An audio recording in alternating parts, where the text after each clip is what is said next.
Finalizando o romantismo, vou fazer alguns apontamentos agora. Romantismo em Portugal. Primeiro momento, segundo, terceiro momento. Uma biografia de alguns autores importantes, como Almeida Garré, Alexandre Herculano, Feliciano de Castilho, Soares de Passos, Camilo Castelo Branco e João de Deus. Então, no primeiro momento, né, de transição do estilo literário, onde a estética clássica ainda influenciava a arte, embora os ideais e o sentimentalismo do romantismo já começasse a ganhar importância. Pontuando algumas questões a respeito do Almeida Garré. Ele nasceu em 1799 na cidade do Porto, mudou-se para os Açores devido às invasões napoleônicas. Fez o curso de Direito na Faculdade de Coimbra e exilou-se na Inglaterra. Posteriormente, trabalhou como correspondente na França e lá escreveu Camões, publicado em 1825, que é um poema sobre a vida desse poeta, escrito em 10 cantos, onde vai contar as narrativas, né, de Camões, a história do pai da língua portuguesa, do jeito que nós conhecemos hoje em dia, e a importância dele para nós. Aí Almeida Garré vai falecer em 1854, na cidade de Porto, do Porto. Então sua poesia vai ter forte influência neoclássica, que vai diminuindo ao longo do tempo, porque vai se transformar em uma obra particular e com temas inspirados no medievalismo. E os temas mais frequentes nessas obras dele ele vai falar muito sobre o amor, a família, os amigos e a natureza. Então esses serão os temas recorrentes na literatura de Almeida Garré. Além da poesia, Garré também ele foi um excelente dramaturgo. Ele criou textos neoclássicos.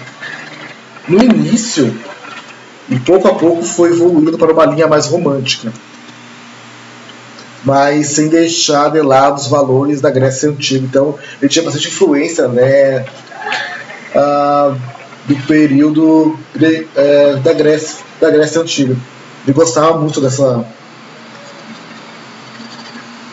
civilização, então influenciou muito na sua literatura. Então sua principal obra do estilo é Frei Luís de Souza, em 1844, que é uma tragédia de 3 atos, com influência grega. Unidade de tempo e espaço, vai marcar a crítica à moralidade da época, né, sobrepondo-se ao sentimento das pessoas. Ele também escreveu 3 obras em prosa com relevância: O Arco de Santana, que é uma novela histórica, Viagem na Minha Terra, que é uma mistura de relato e críticas sociais, e também Helena, que foi uma novela ambientada no Brasil, que ele deixou inacabada. E esse autor ele tem uma linguagem, né, bem dinâmica, elegante e casual. E vai usar muito o excesso nas descrições da paisagem. Então, quando tu estiver lendo as narrativas dele, tu vai conseguir visualizar através da escrita dele o que ele está querendo dizer. Eu sou um pouco do apanhado a respeito da obra, né, em vida de Almeida Garré. Um outro autor importante nesse período é o Alexandre Herculano. Ele nasceu em 1810 na cidade de Lisboa e foi um filho de uma família modesta. Se tornou órfão de pai, tendo que trabalhar desde cedo. Ele fez o curso de diplomática na Torre do Tombo e ele era autodidata. Ele consegue obter grande cultura. Aqui ressalto, né, a importância de quando tu consegue entender um pouquinho, observar um pouco sobre a vida desses autores, né, a importância da pessoa mesmo buscar cultura, né? Independente do papel escrito lá. Se tu vai receber um certificado, um diploma, alguma coisa assim, o que importa mesmo é a pessoa buscar interesse naquilo que realmente gosta, que faz sentido para ela, né? E usar em benefício de si próprio e sem contribuição para os outros. Eu acho super interessante e válido isso. Também ele foi jornalista, escritor e historiador. Morreu sozinho em 1877. Foi um homem de grande repercussão em seu país. A sua poesia detém-se em temas como as atitudes humanas diante da morte, como a pessoa reage, né, a respeito da morte, porque geralmente as pessoas têm dificuldade de falar sobre, né, essa fase da vida. E ele falava super bem em suas narrativas sobre a morte, religiosidade, solidão, paisagens noturnas, questões morais e filosóficas. Filosofia eu acho super interessante porque ele tira o tapete dos nossos pés, né? Não deixa de sempre ficar num lugar, uma zona de conforto. Sempre vem uma escola atrás da outra, né? E nos ajuda a entender um pouquinho do processo da evolução humana. Ele também foi um dos poucos que se detém em temas políticos e do exílio. Não gostava muito de falar sobre as regras, né, pré-estabelecidas, no caso, a política.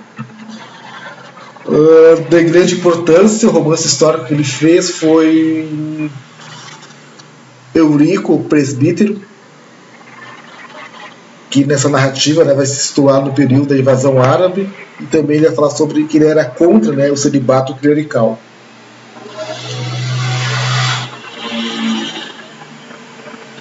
Um outro autor importante nesse primeiro momento foi Feliciano de Castilho. Ele nasceu em Lisboa em 1800 e faleceu na mesma cidade em 1875. Sofreu de sarampo aos 6 anos, o que fez com que desenvolvesse uma cegueira. Sua memória extraordinária fez com que se formasse em cânones na Universidade de Coimbra. Frequentou a Sociedade dos Poetas Amigos da Primavera, sendo personalidade central. Sua obra gerou enorme simpatia e respeito, embora recorresse a clichês e imagens esgotadas da literatura. Não era muito original esse autor. E frequentemente era sentimentalista, ou seja, piegas. E sempre gostava de se fazer de coitado. E denotava domínio absoluto do idioma. Já no segundo momento, como destaque, nós temos Soares de Passos e Camilo Castelo Branco. Então, no segundo momento, o romantismo ele vai se enraizar na cultura portuguesa, que vai abandonar o formalismo e o artificialismo do passado, partindo para o sentimentalismo, uma literatura mais confessional e emotiva, aumentando as atitudes escapistas e mórbidas, e vai ser dominada de ultra-romantismo. O poeta que mais influenciou esse tipo de arte foi Lord Byron. Por essa razão nós conhecemos, né, a arte dele como byronista. E as características dessa obra serão as imagens noturnas, o pessimismo, o gosto pela morte, as paisagens tumulares. Essas narrativas se passam também lá em cemitérios, né? O humor cruel, o desprezo pelo mundo, o satanismo, a necrofilia, então essas coisas mais pesadas, mais góticas, né, que ele vai usar nas suas narrativas, na sua escrita. Ele tem bastante interesse nessa prática literária. Camilo Castelo Branco, ele nasceu em Lisboa em 1825 e se suicidou amargurado com sua vida e com a cegueira causada pela sífilis em 1890. E é um dos maiores nomes do romantismo português. Órfão de mãe aos 2 anos e de pai aos 10 anos, teve uma educação irregular. Teve amores diversos e conturbados. Construiu a carreira de literato quando preso acusado de adultério. Escreveu sua mais célebre novela Amor e Perdição. Camilo, em liberdade, teve que escrever para sustentar a casa. Nomeado Visconde, e sua popularidade fez com que ele pudesse ver apenas da literatura.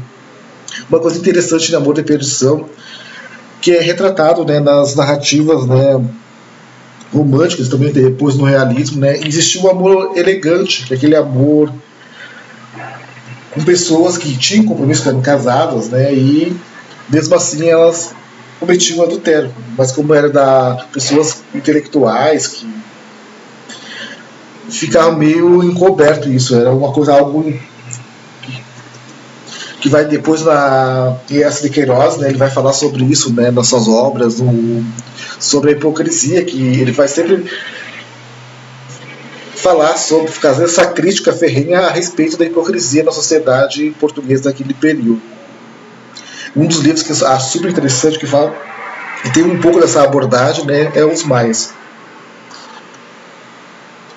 que é válido, né, a leitura ou assistir ao seriado. E o último momento, que é o terceiro momento, mostra autores que repetiam as características em decadência, ou aquelas que já tinham mais significado, porque já tinham, as outras gerações já tinham falado a respeito dessas questões, né? Então a terceira geração eles vão só repetir ou pontuar algumas coisas que ficaram além.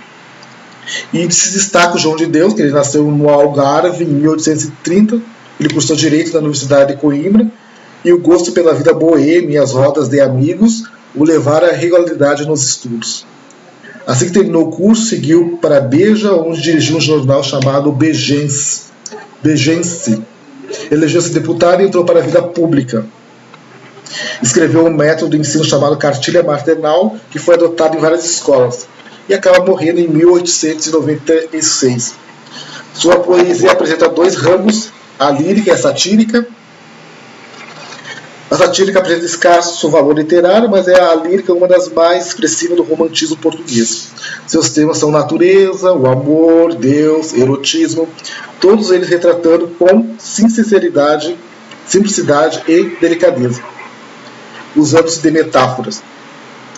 E as características eram entre o realismo e o ultra-romantismo. Então ele já estava querendo romper já com essa escola literária, o romantismo. Então, chegamos ao fim, né, desse período literário, o romantismo.